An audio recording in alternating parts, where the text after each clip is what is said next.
Republican Party ramping up its anti-Trump efforts. We're going to sit down with a reporter from Politico who's got the inside scoop on what the GOP wants to do and how it's trying to do it.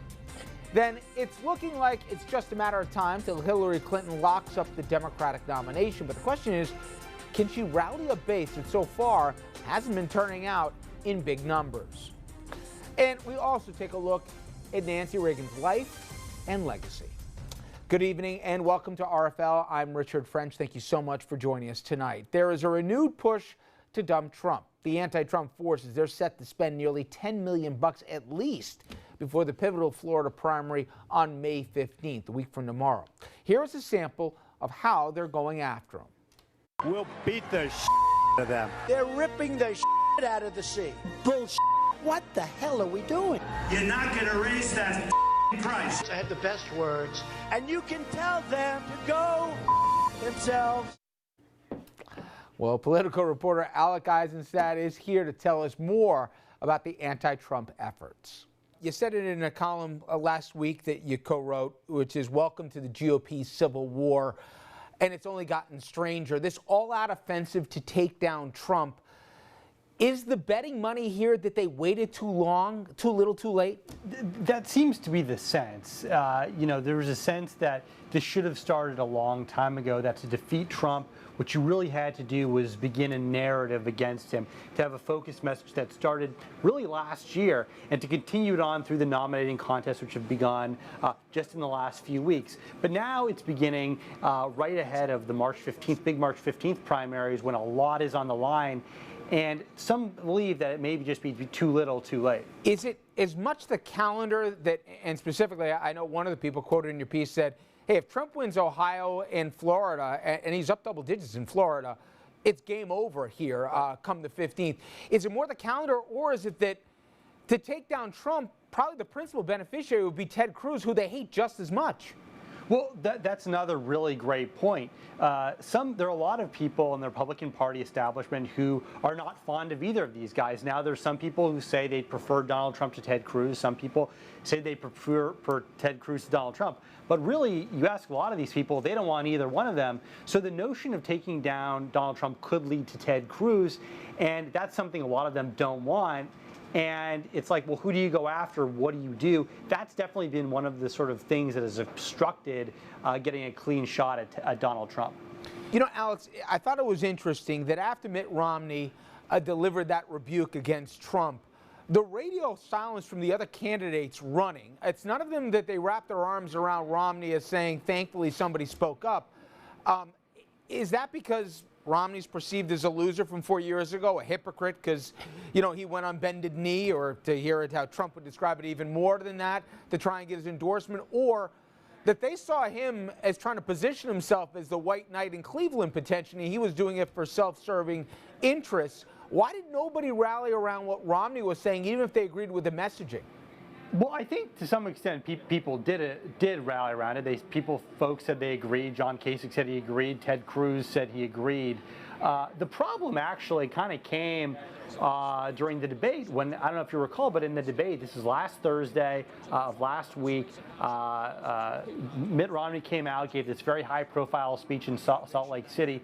Then that evening, there was a debate, a real slugfest. The last question in the debate was, would you support Donald Trump if you were the nominee? And to a word, John Kasich, Ted Cruz, Marco Rubio all said they would in fact support Donald Trump if he were the party's standard bearer. So the question is did they undercut the message that Mitt Romney had earlier on in the day?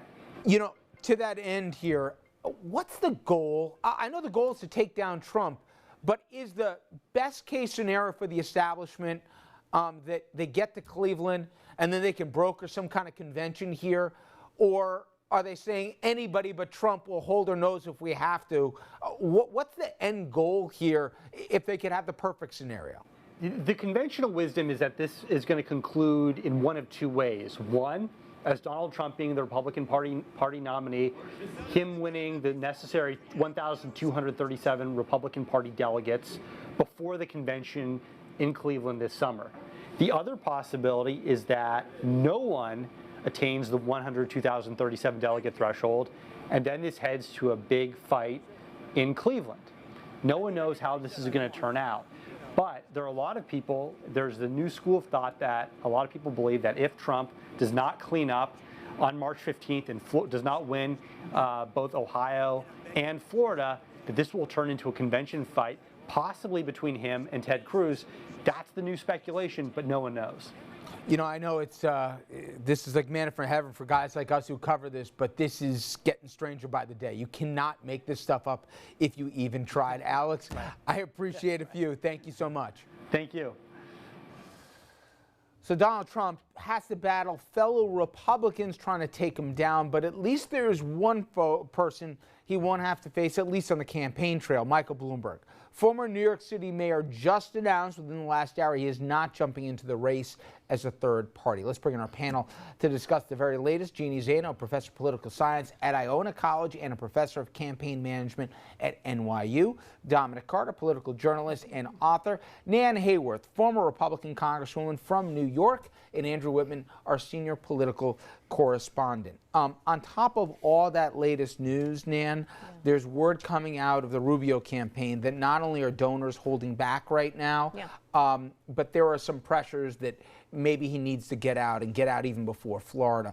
We don't think that'll happen, but they're looking at the math just like Bloomberg did and said, we don't see a path to get to the magic number. My gosh, if to have to choose between Trump and Cruz, who would have ever imagined it? John Kasich is still in the race, Richard, and I'm not saying that out of false hope. I mean, this really is... I like the Ohio governor as well here, but I almost have as good a shot at this point. Well, I think this is, every season is remarkable in some way, but this is particularly so. And one of the other interesting phenomena is that note that Chris Christie basically acted as something of an assassin trying to get at Marco Rubio, did ding Marco Rubio. Marco Rubio tried to act as something of an assassin toward Donald Trump and has ended up suffering therefrom. I think he did ding Mr. Trump in some ways, but I mean, this is just, you know, the kamikaze missions. Just even on a bizarre, is maybe inside baseball. But Andrew, Meg Whitman, who was his finance chair for the Christie campaign, she's now raising money to go after Trump. With another PAC that's going to spend, as we said, all in probably between 10 and 15 million, a bunch of PACs between now and next Tuesday. And next Tuesday's huge. You've got Ohio, Florida. These aren't even proportional. Winner take all. Conceivably, Trump, if he wins Florida, where he's up right now, about 9 points by the latest numbers, in Ohio, where he's up marginally right now, if it's not over, it sure looks like it almost is. In terms of the delegate count going towards Cleveland, yes, although there are some trends that may see a glimmer or a ray of sunshine on the horizon. Louisiana voted over the weekend. The early ballot voters that came in that race were like 20 points in favor of Donald Trump. The in-day registration or the in-day voting, I think he only won by 3% in Louisiana, and there really does seem to be something of a concerted effort building up, and people may be responding to it and walking away from Trump. Again, he's off to such a big early lead, and he's got so much momentum that it may be too little too late. But I think this is what's feeding the sort of anybody but Trump efforts. Is it really anybody but Trump? And to me, that's the most fascinating part, Nan, which is not one, I think maybe one now, of his Senate colleagues has supported Ted Cruz. Right. And I've heard from Bob Dole saying, I'll consider even Trump before I'll go for Cruz. I mean, they think of this guy as an arsonist within the party in terms of what he's done. Right. Taking down Trump, you're emboldening or lifting up Cruz. Is that really what the party wants? I think, obviously, based on what the Senate, how the Senate has responded to Ted Cruz, no, that's not what they want. You know, if you look at, where's the money flowed in the Republican Party? The big money, certainly from New York, flowed initially to Walker and Rubio. Then when Walker dropped out, it went to Bush. Then when Bush dropped out, it went to Rubio. I mean, we've all watched the patterns around here. Everybody's trying to go for the person they think will be the best combination of an appropriate choice and electable. Right? And the process keeps confounding them. But I think the one thing Republicans should not do, no Republican at any level should vow not to vote for any given Republican nominee. And already we've heard Chrissy Todd Whitman, obviously people know well from New Jersey, say at this point if she had to choose between, Trump and she'd vote for Hillary. And that's an anathema, but is this really all about a broker convention and that's the last great Hail Mary that they're trying to do? They're just trying to get to Cleveland without anybody winning at that point, and then who knows what goes on. That's probably their last hope at this point. As Andrew mentioned, the calendar is working against them. The math is working against them. And there's two paths to a brokered convention at this point. You keep Kasich in, he wins Ohio. You keep Rubio in, he wins Florida. And with these big winners-take-all states, you keep Trump from getting the number, the 1237 he needs to take this thing straight out. The other path is you get Kasich, Rubio, Cruz, get two of those guys out, and it would probably be Kasich and Rubio. Everybody coalesces around Cruz, and that way you keep the numbers down for Trump. Are you going to get Kasich out? Are you going to get Rubio out? Probably not, at least until the 15th or the 16th. They're hoping that somebody in Cleveland is an alternative. If there's an alternative around, who knows what goes on? It becomes stranger than fiction. Dom, if the betting money were here at the table, they'd say whether you like it or not, Trump is still the odds-on favorite the way the math goes. Nobody talks about it. I've seen the polls in New Jersey and New York. If those primaries even matter when we get to that point in the calendar, he's winning going away. And again, delegate-rich states over here. Okay, my point, though, is work with me hypothetically. If he's the nominee, do you think at the end of the day if he's a nominee, Nan and the rest are going to have to get around them to support him at the end? Or is it, what's coming, the withering press. Dominic. The withering press that's coming, and the stuff that hasn't even come out yet. Andrew's got a folder this thick of all the Trump stuff, and some of the stuff that Hillary and friends are going to have. What do they do? At least they have a shot. A slim, slight, hypothetical, possible, alleged shot with Trump as the nominee. Yeah. If Cruz, be careful what you wish for. Right. And this is the point, Richard, that you've been making seriously for several weeks in terms of Trump or Cruz. Because, see, the media has this wicked way of playing games with you. The media is now building up Cruz, pointing out that Trump is only 75 delegates ahead of him. And the moment that Trump is out of the picture, oh my God, what the media is going to do to Ted Cruz. Sure. Just look at this region, pointing out what he said about New York and so on, and the Planned Parenthood and Supreme Court, and on and on and on. And the money that he was involved in class action lawsuits and all the rest. Dominic, I submit to you, and Richard, they're doing electoral college math. Anybody looking at a Cruz candidacy would say, well, New York's already lost to the Republican anyway. Maybe Donald Trump probably is the only one who would have a substantial shot at it, and even then, just given the registration numbers, I think it'd be difficult. And the party has got to watch it because we are playing with plutonium here. Yes. Because Donald Trump has amassed an incredible following, as we all know.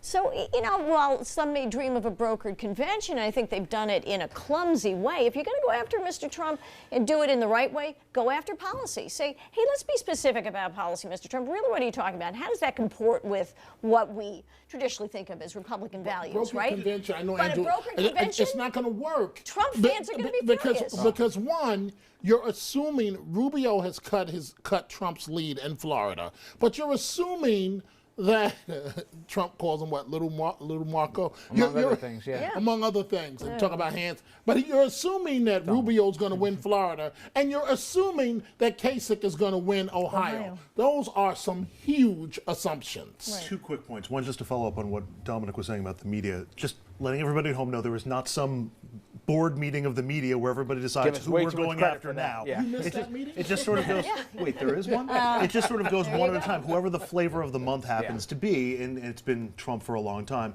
If you go back 4 or 8 years, there have obviously been other flavors of the month. The other thing is, when looking to the Cleveland Convention, keep your eye on the GOP and their rules committee, particularly when it comes to the Cleveland Convention. Right. They have this rule that you have to win 8 states in order to be considered a nominee. If there's really going to be an effort to broker this convention in Cleveland, at some point between now and July, the RNC has to meet and pass a change to the rule that somebody who doesn't win 8 states can actually be the nominee. Otherwise, the whole broker convention thing can't happen anyway, unless it's going to go to either Trump or probably Cruz. You just have a brokered convention because Trump will take his marbles and go home. Right. And his energized base goes with him. Exactly. You cannot have a broken And even if he convention. didn't run as a third-party candidate, essentially they'd sit home. A lot of them would sit home. Okay. When we come back, we're going to talk about other things, Nancy Reagan, a little bit later in the program. But straight ahead, we're going to take a look at the state of the Republican Party here that she and her late husband loved. How did it turn into what we're seeing now? You look at a debate here, honestly, I don't know if I wanted my 10-year-old watching it. That's how crude the thing got. Incredibly nasty campaigns, zero when it comes to substance. Is it possible some of the folks here brought this upon themselves? We'll talk about that straight ahead.